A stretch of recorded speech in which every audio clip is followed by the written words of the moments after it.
Hello guys! I'm Coach Christine Tan. So, nagtuturo po ako ng Law of Attraction.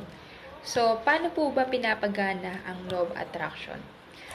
So, isa sa mga natutunan ko sa Law of Attraction, kailangan alam mo kung ano yung laman ng isip mo.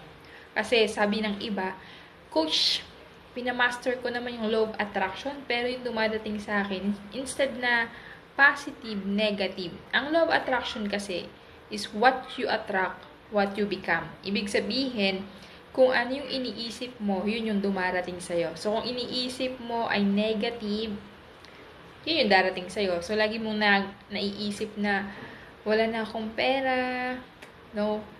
Lagi mong naiisip na wala kang makain. So, yun yung darating sa'yo. So, dapat, kahit wala kang pera, kahit wala kang makain, dapat binivisualize mo na marami kang pera. Binivisualize mo na nagbibilang ka ng maraming pera para yun yung dumating sa'yo. Yun yung tinatawag na ras. Kung ano yung lagi mong iniisip, yun yung darating sa'yo. So, kung lagi kang nagbivisualize na kumakain ka ng masasarap na pagkain sa mga restaurant at marami nang nilibre sa'yo, yun yung darating sa'yo. Yun yung attraction. Kaya kadalasan, pagising mo sa umaga, iniisip mo yung mga problema mo.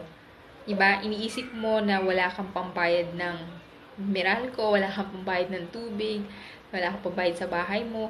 So, yun yung darating sa'yo. Dadami yung mga bills, lalong dadami. Kailangan baliktad. Isipin mo cheque. So, pag inisip mo yung cheque, yun yung darating. No? Inisip mo, before nga tinuruan kami ng mentor ko ng mag-isip ng mga bagay na i-attract mo. For example, coffee. Diba? Free coffee. Mag-attract ka ng free coffee. Ayan. So, nag-attract ako ng free coffee sa gitna ng parang imposibleng mangyari. Kasi meron kami activities sa church no. Nasa Luneta kami. Tapos sabi ko sa sister ko, inaantok na ako kasi alas 2 na ng madaling araw yun. Sabi ko, ayokong antukin. Mag-coffee tayo? Eh, wala namang coffee doon kasi nga, di ba, madaling araw na. Tapos sa isip ko, attract natin yung coffee. Tapos habang naglalakad kami, may nakita kaming maraming pila. Kasi kung anong meron, ba't nakapila sila? Yung pala may namimigay ng coffee. So, ganon, pag po nag-attract ka ng maliit na bagay, tapos nangyari siya, pwede ka na uli mag-attract ng mas malaking bagay.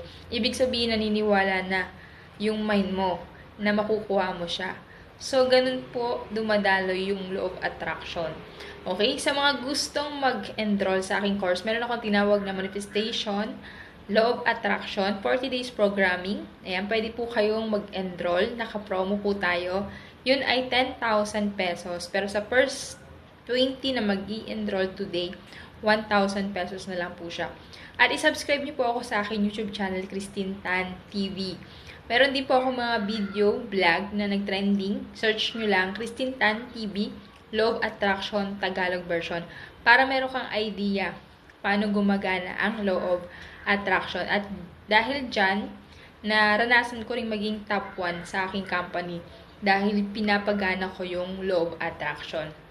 And then, kapag nagtuturo ako ng Law of Attraction, lalong nagmamanifest ang mga biyaya o blessing, lalong dumadating kasi nare-remind na naman ako. So, habang tinuturo ko siya, nare-remind ako, habang nare-remind ako, dumadami yung blessing.